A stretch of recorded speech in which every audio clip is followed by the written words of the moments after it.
hopefully. Yeah, fish on!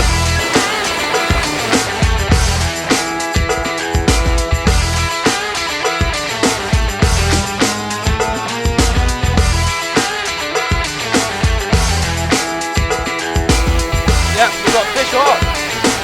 Yeah, fish on!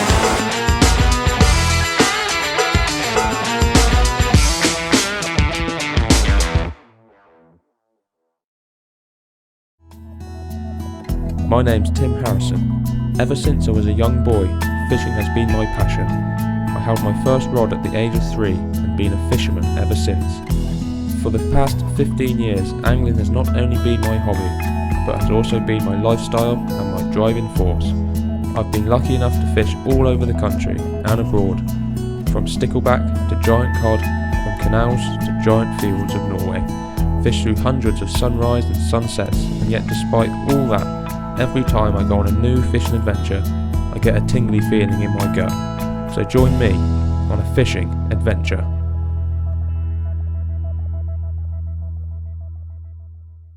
Today I'm inshore boat fishing with keen fisherman and friend Mark Benatar. Mark owned a 21-foot day boat which is capable of a good speed. This is essential because he runs out of a tidal river mooring up the Camelford River.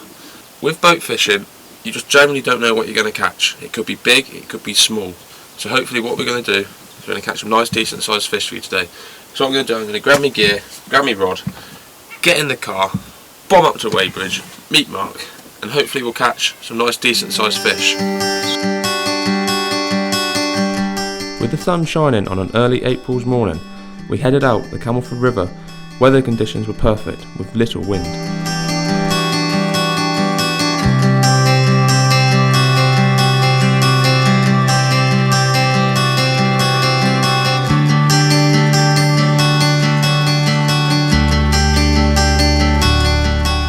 Today I'm joined with Mark. We're going out on this 21-foot pleasure boat.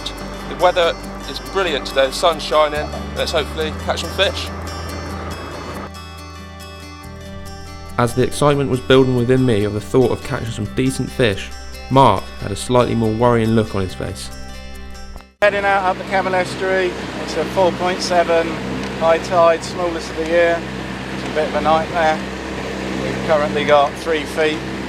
2 feet of water a minute ago, and this time last year when we came out on the first one I got stuck on the sandbank, so a little bit nervous, but at least the tide is rising and we have some hope of getting home rather than spending the night on the boat. So actually fish would be nice, but just getting back in one piece for me would be good enough. The difference between boat fishing and shore fishing is completely different. Shore fishing, you sort of know the depths of the water, if there's any rocks or structures in the water, so you can kind of avoid them. But with boat fishing, you've got to put loads of different things into consideration, like how deep the water is, so you don't get stuck, like Mark said earlier on. So yeah, it's just so much more to take in.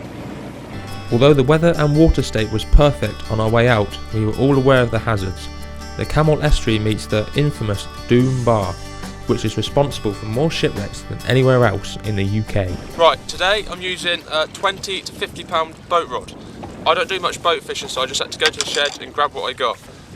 Reel is an Abu 5000, a good standard reel with a good power handle on it, so if there's any nooks or crannies down there I can get it up above it without getting caught up.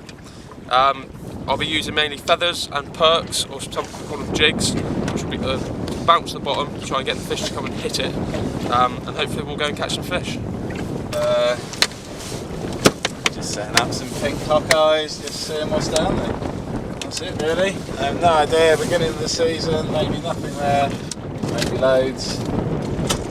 Hopefully soon find out. Well, on the way out here we saw a load of gulls circling, so we can presume it's a bait ball, so we sort of stopped off just off them. So we're going to drop some lures down, or some feathers or perks. We're just going to see what's around down there and hopefully there'll be some nice fish.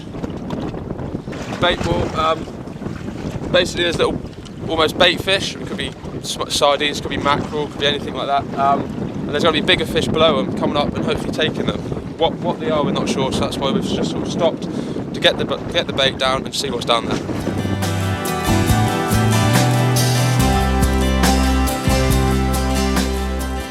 Had a few drops already, no fish so far. I think we're just going to go and try over by the island there, see if there's any fish down on the bottom over there. But hopefully it picks up.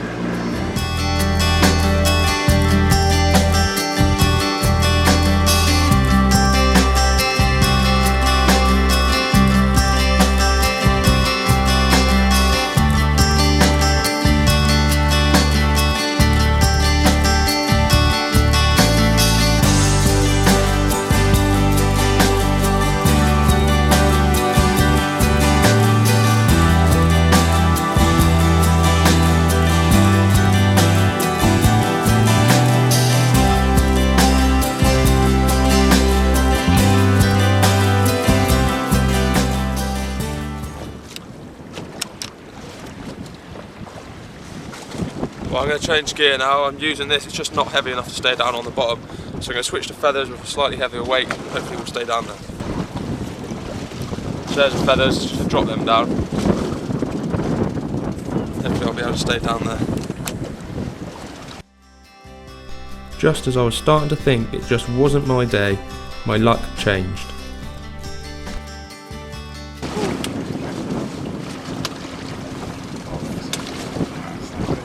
Yeah, come on, come on.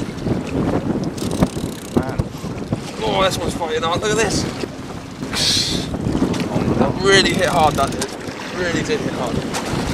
Could have maybe more than one on this line here. Oh, I think he's trying to get back down into the bottom of this, he's really fighting. He's diving down deep. He's trying to get back down into the weed or rocks that he's come out of. But there could be more than one on this line. Come on, Timmy boy.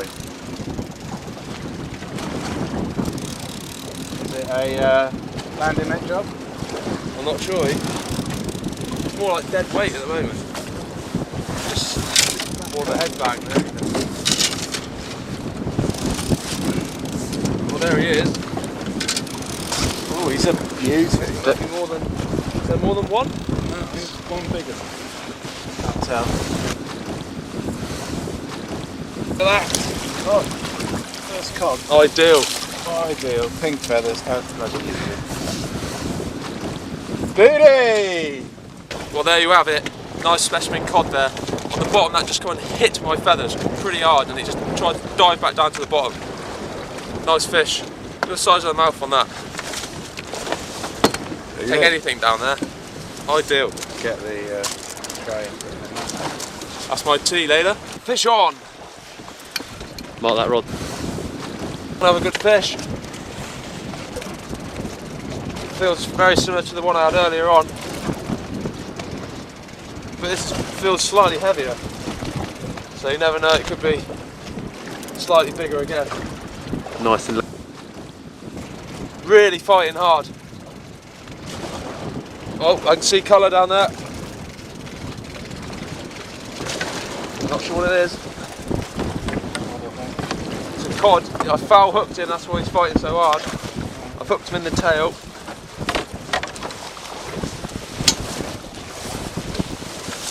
Scoop him up with a net. No matter how you catch him, boy. And we've got him.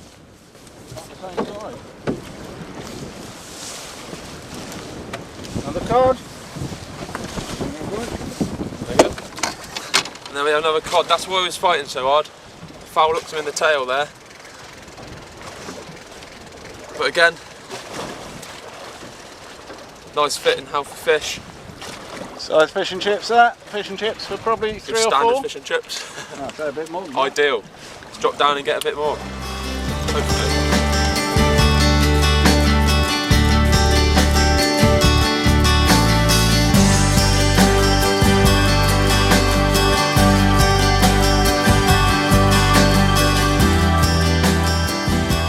Right, it's a little pollock, about 3/4 pound. He's going back to come back when he's a big fella. See you later, little fella. Oh. I think we found the area around here. This one doesn't feel quite so big though. Dinner, racing pollock, I think. Get pollock. Pollock. Yeah, he'll do though. Not a great size, but still a fish at the end of the day, and good fun to catch. Nice pollock. Keeping. A lot of people get pollock and coalfish mixed up because they're very similar looking. But generally with a coalfish you have more of a stubby mouth and a white line down the side of it. Good fun to catch nonetheless.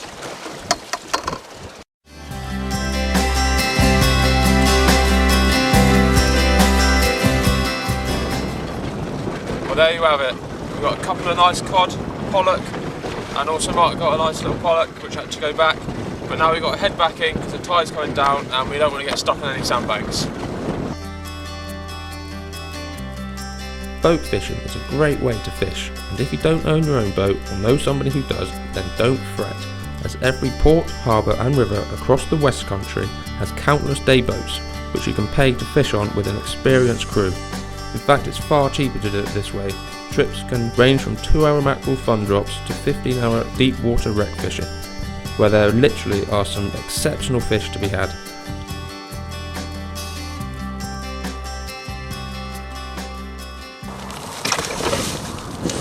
Well, there we have it. We had a good trip out on the boat today. We've got a couple of nice cod, a couple of small pollock.